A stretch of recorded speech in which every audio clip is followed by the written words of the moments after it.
If you're experiencing issues with the master password reset feature in 1Password 2026, follow these steps to resolve the problem quickly. Step 1. Check your internet connection. Ensure that your device is connected to the internet.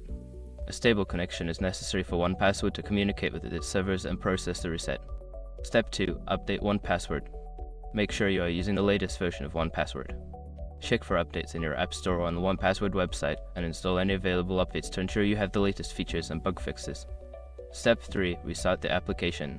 Close the 1Password application completely and then reopen it. This can help clear any temporary glitches that may be affecting the password reset feature. Step 4. Clear cache and data. If you're using the mobile app, go to your device settings, find 1Password and clear the cache and data. This can resolve issues related to stored information that might be causing the reset to fail. Step 5. Contact support.